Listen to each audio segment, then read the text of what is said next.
দ্বিতীয় বর্ষপূর্তির দিন রাজ্য সরকারের প্রশংসায় রাজ্যপাল। সোমবার রাজ্যের সাংবিধানিক প্রধান বলেন, কোনো সরকারের বিচার করার জন্য 2 বছর সময় যথেষ্ট নয়। রবিবার তার সরকারের দ্বিতীয় বর্ষপূর্তির প্রাক্কালে সোশ্যাল নেটওয়ার্কিং সাইটে সরকারের কাজের খতিয়ান দেন খোদ মুখ্যমন্ত্রী মমতা বন্দ্যোপাধ্যায়।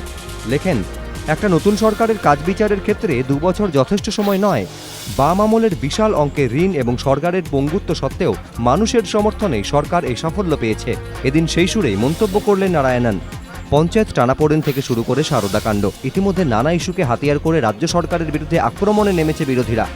এই পরিস্থিতিতে রাজ্যপালের এই প্রশংসা সরকারকে কিছুটা স্বস্তি দিল বলেই মনে করছে রাজনৈতিক মহল।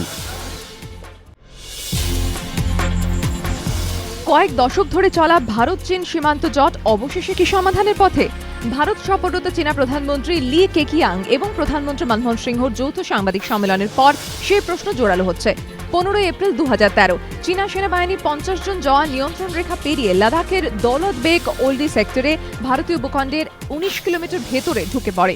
5টি তাঁবু পেতে বসে পড়ে তারা। তৈরি হয় বিতর্ক, শুরু হয় ভারত চীন কূটনৈতিক চাপানুতর। প্রতিবাদ জানায় নয়াদিল্লি, কিন্তু অভিযোগ অস্বীকার করে অনড় বেজিং। পরে অবশ্য চীনা সেনা পিছু হটে।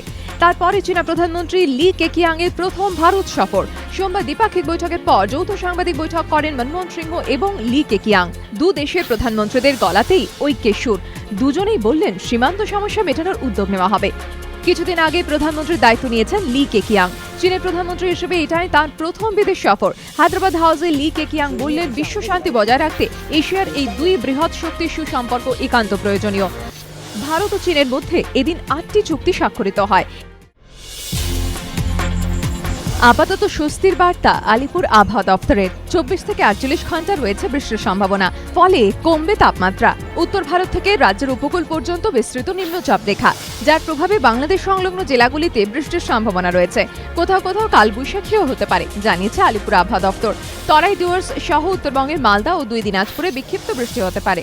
বৃষ্টির সম্ভাবনা দক্ষিণবঙ্গের নদিয়া, 2 চব্বিশ পরগনা ও কলকাতাতে রয়েছে। কালবৈশাখীর সতর্কবার্তাও। নিম্নচাপ অক্ষরেখার প্রভাবে আগামী 2 দিন কলকাতা ও সংলগ্ন এলাকার আকাশ আংশিক মেঘলা থাকবে, ফলে দিনের তাপমাত্রা কমবে বলে জানিয়েছে আবহাওয়া দপ্তর। তবে জলীয় বাষ্পের প্রভাবে বাড়বে অস্বস্তি। সোমবার দুপুরেও স্বস্তি সূচক ছিল স্বাভাবিকের থেকে অনেকটাই বেশি।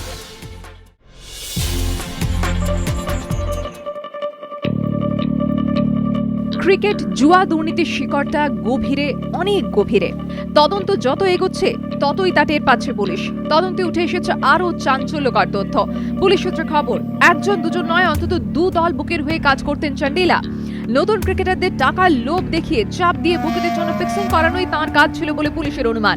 পুলিশের অভিযোগ, 5ই মে পুনে ভ্যারিয়াস ম্যাচে স্পট ফিক্সিং করেছিলেন চন্ডিলা। দিল্লি পুলিশের হাতে এসেছে চন্ডিলা ও তাঁর স্ত্রীর কথোপকথনের রেকর্ড। 5ই মে ম্যাচের আগেই যে বুকিদের টাকা পৌঁছে গিয়েছিল চন্ডিলার হাতে, তা সেই রেকর্ড থেকে স্পষ্ট বলে পুলিশের দাবি। এই প্রেক্ষিতে জেরা করা হতে পারে চন্ডিলার স্ত্রীকেও। এদিন চন্ডিলার এক আত্মীয়র বাড়ি থেকে উদ্ধার হয়েছে 20 লক্ষ টাকা।